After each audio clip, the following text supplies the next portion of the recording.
Hi, this is Justin from ScaleModelScenery.co.uk and RailwayModelers.com. Welcome to the penultimate video of 2019. I think it's just our Christmas video to go yet. That's it then, we're done for the year. Okay, this week, hopefully you can hear me. We've turned everything off apart from the 3D printer, so everything should be nice and quiet. I will sort a microphone, just not had a chance to sort one yet. Right, update this week. Things have been crackers as usual. Reminder about last posting dates. Royal Mail have said the last posting date for orders before Christmas is Friday for track 48. We'd advise if you can order before the end of tomorrow or by lunchtime tomorrow, if you need it in time for Christmas, that gives us some sort of chance of getting it all packed and dispatched and away to you in time for Christmas. Anything else will arrive during the Christmas holiday, because obviously there'll be post after Boxing Day and things like that. Our opening times over Christmas, while I think about it, we'll be working the day, not Christmas Eve, but we'll be working the 23rd. We're then in the office on the 27th and 27th. We'll be packing some orders. The phone lines might not be manned, but I'll check with Ian yet on what he's doing, and I'm not sure what Ian's doing over Christmas yet. And then we're away for a few days, and Tina and I are officially back in the office on 6th of January. There will be people in. Shelley will be in and Tina's dad will be in over that period for a couple of days, so we'll be trying to keep up with orders as best we can. Specific things that need making to order, like baseboards and things like that, there might be a little bit of a delay, but if it's in stock it will go out pretty much on time. So apart from the normal holidays getting in the way, like New Year's Day and Christmas Day, Boxing Day, things should happen relatively smoothly, hopefully. So yeah, if you want to order in time for Christmas, please get your order in by lunchtime tomorrow. It gives us some sort of fighting chance. Promised an update on the Bandstand. So this thing is the real thorn in my side at the moment, mainly because just getting it to a point where it's easy for folks to build without needing a degree in civil engineering or without needing 20 years experience in scratch building has been a bit of a challenge, but it's getting there. It doesn't look a lot, but it is just come on leaps and bounds, I can tell you, since the very first incarnation. This is one of the first incarnations. There's been numerous ones of these. Most of them have gone in the bin because I keep getting fed up with it and it's driving me up the wall. This was the big challenge here. Just wasn't happy with it at all. The railings and everything, yeah, okay, a bit fiddly, but I was pretty happy. But I've made some adjustments to those, which I'll show you in a minute. Only minor adjustments, but I still need to do a couple of tweaks, but nothing serious for that. This was the bit that was really not sitting well with me. I'd modified the base. This is the bit that's going to be wrapped in brick paper around the edges, so that it's actually assembled from two 2mm thick layers of card, and then these sort of, I don't know what you call them, sort of jigsaw pieces around the edge. This worked really well, and compared to the top for this, I did this in a different method. I didn't like this at all. The surround bits just didn't work. They're horrible things. So what I've done is modified the top so it uses the same sort of principle. I've made some I don't know what you call this, well, spacers with keyed spacers that sit inside of here, which make this much easier to make. I just need to label it up, because when I built the version now, I'd forgotten to label them, so I've got them in the wrong way around. And I've been modifying this part, so I'll show you what I've done on that now. So the top, this has been the bit that's been really bugging me. So I've put spacers in between here, and they're keyed into little holes around that, around the top and bottom layer of this, so they're keyed in there. Say I made a slight error because I got one in the wrong way around, so I need to label them up so I get them in the correct way, or everybody knows which way to put them in when it's assembled anyway. But the principle works, so I'll tweak that a bit to make that work correctly. This will have the jigsaw sections there ready to go. They're just simple card pieces. They should fit in there. I've labelled it up A, B, C, D, E, F, G, H around the top, and I've labelled these as well because they're all specific lengths depending on which side they're on, just to make them fit perfectly. So I'll test fit those tomorrow, but they should fit okay once I've got this top bit perfected. This has been the real challenge, making this so that it's nice and straightforward.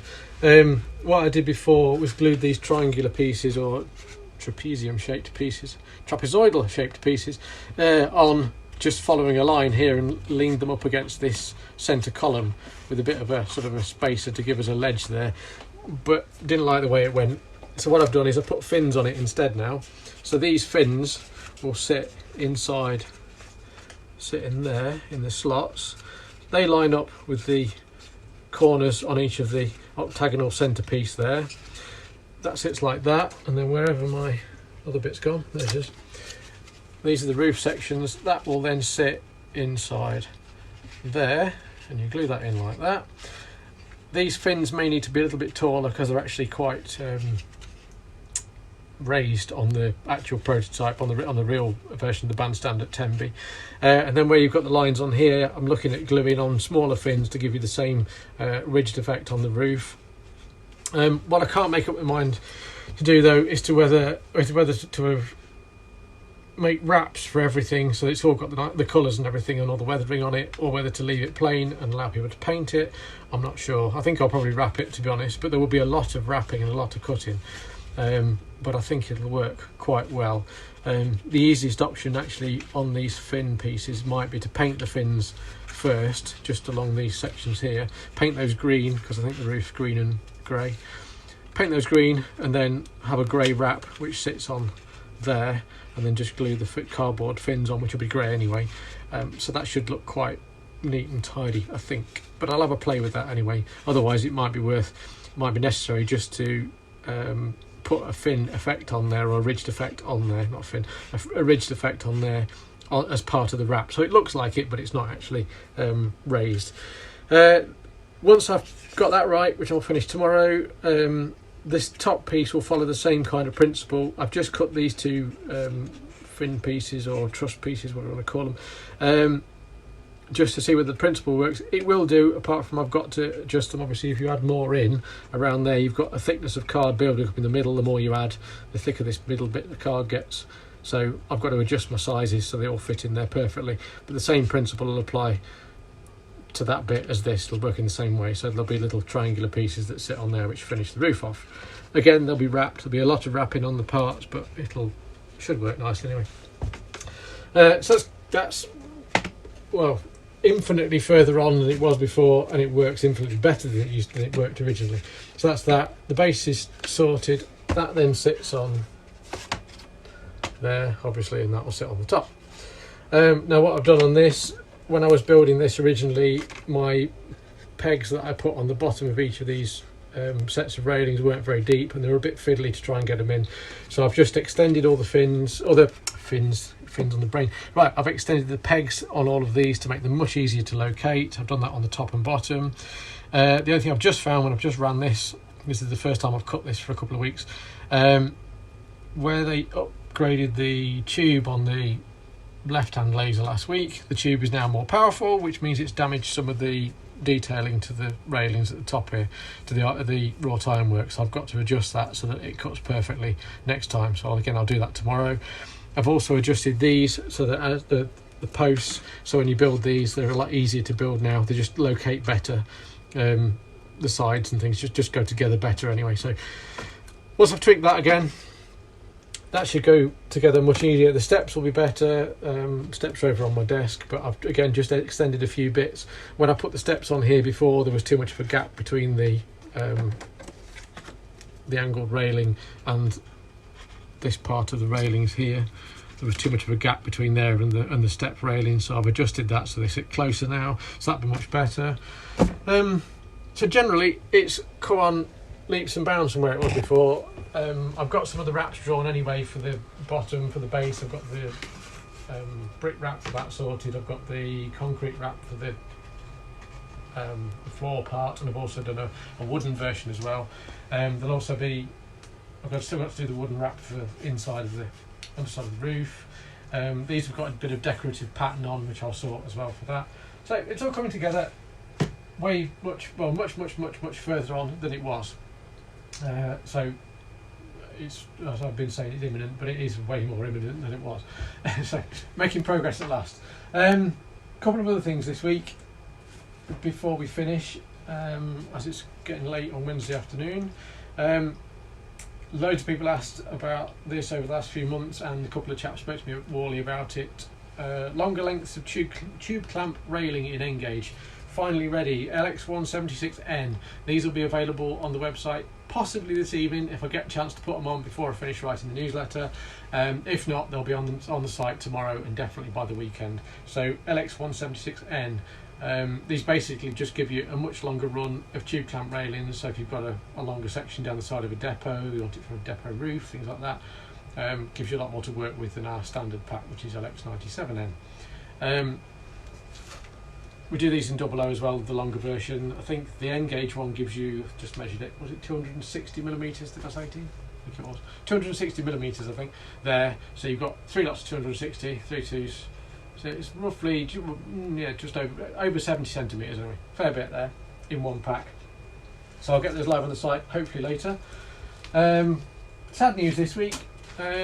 Don't know how many of you read this, but Railway Magazine Guide to Modelling, they're stopping doing this after the February issue. January 2020 issue has just come in today. This is the last book one. There is the February, or is it not? I think it says in the letter that's the last one. No, this may be the last one actually. Then Tin's just said there's a letter of these. I'll read it later. I've not read it, but I did have a phone call from them yesterday saying they are winding this up, so there'll be no more issues.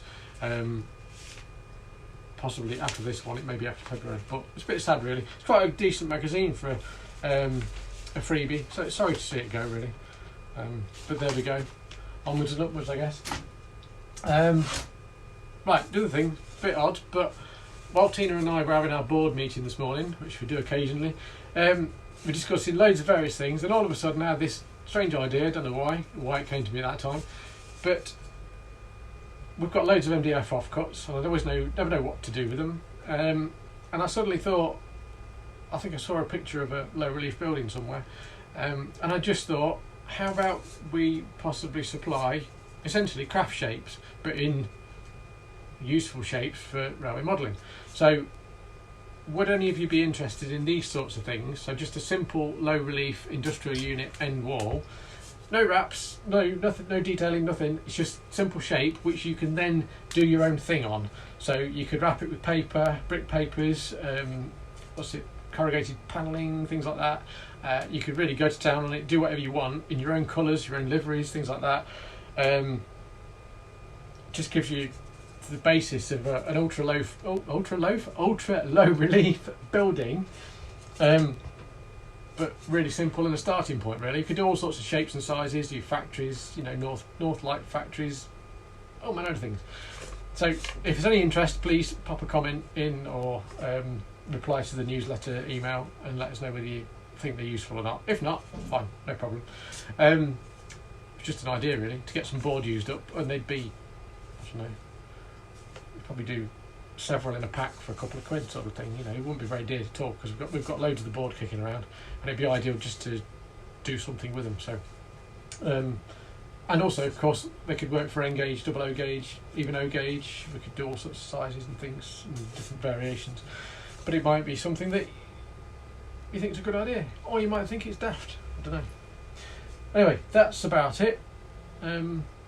Yeah, just our Christmas video to sort now between now and a week today. Christmas is a week today. Gosh, it's flying by, isn't it? So there we go. I think that's it. Thanks very much for watching again. I'm off to get some tea while the video uploads, and I'll catch you later. Please like, share, comment, subscribe. Let us know your thoughts on that low relief building. Any feedback on the bandstand would be brilliant, but I'm on it. It'll be sorted. It's nearly there. So thanks for watching. Cheers. Goodbye.